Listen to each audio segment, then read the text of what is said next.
এবার কোপা আমেরিকার আগে কড়াকড়ি নিয়ম ব্রাজিল শিবিরে, সেই নিয়মের বেড়াজালে এবার ভিনিসিয়াস, রদ্রিগো, এনরিকা কোপা আমেরিকার মঞ্চে যেন খেলোয়াড়রা ঠিকঠাক মনোযোগ দিতে পারেন এবং নিবেদনের ঘাটতি না হয় তাও দেওয়া হয়েছে এমন নির্দেশনা।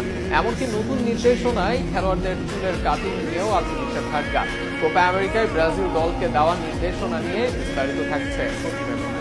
বেচারা ইয়ান কৌটা নিজেকে অভাগা ভাবতে পারেন। ক্লাব লেভেলে কৌটা গোলাপি বর্ণের চুলের জন্য আলাদাভাবে নজর দিয়েছেন।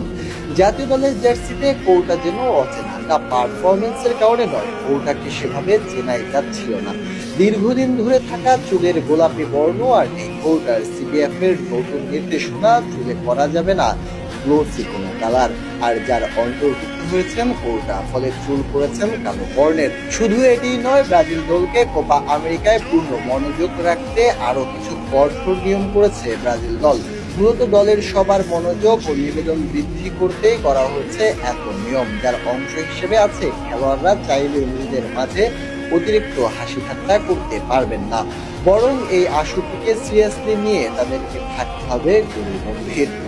লাতিন খেলোয়াড়দের অনেকেরই কানের দুল বা গলায় নেকলেস পরার অভ্যাস রয়েছে। অনেক তারকা খেলোয়াড়ই মাঠে নামার আগে বা মাঠেও এসব পরে থাকেন। এবার এইসবেও নিষেধাজ্ঞা সিবিএফ এর। তবে সরাসরি এইসবের উপর নিষেধাজ্ঞা আরোপ করা হয়নি। সাধারণত কোনো কানের দুল পরলেও কোপা আমেরিকার মঞ্চে পরা যাবে না আকর্ষণীয় কোনো কানের দুল বা নেকলেস। সোশ্যাল মিডিয়া খেলোয়াড়দের জীবনে বড় প্রভাব ফেলে। কোপা আমেরিকার সময় নিজেদের ধ্যান যেন প্রভাবিত না হয় সেজন্য কোপা আমেরিকার সময় নিজেদের ধ্যান যেন প্রভাবিত না হয় সেজন্য সোশ্যাল মিডিয়া নিয়ন্ত্রিত ব্যবহার করতে বলা হয়েছে সিবিএফ এর পক্ষ থেকে। এর বাইরে খাওয়ার সময় মোবাইল ব্যবহারে আনা হয়েছে নিষেধাজ্ঞা।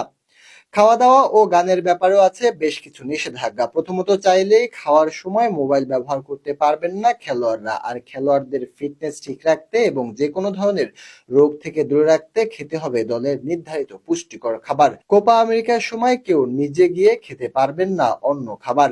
একই সাথে গানের যত্রতত্র ব্যবহারেও করা হয়েছে নিষেধাজ্ঞা। এর আগে অনেক দেশে টিম বাস থেকে নেমে এমনকি অনুশীলনেও গান শুনতে দেখা গিয়েছে খেলোয়াড়দের।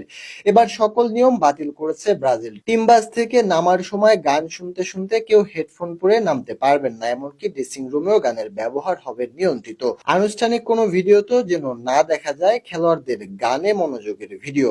ব্রাজিল দলে বর্তমানে খেলোয়াড়দের প্রতিভার শেষ নেই, তবে নিবেদনের অভাবে দিতে পারছেন না নিজের সেরাটা। এবার খেলোয়াড়দের কাছ থেকে সিরিয়াসনেস ও নিবেদনটাকে নিংড়ে বের করতে চাইছে সিবিএফ।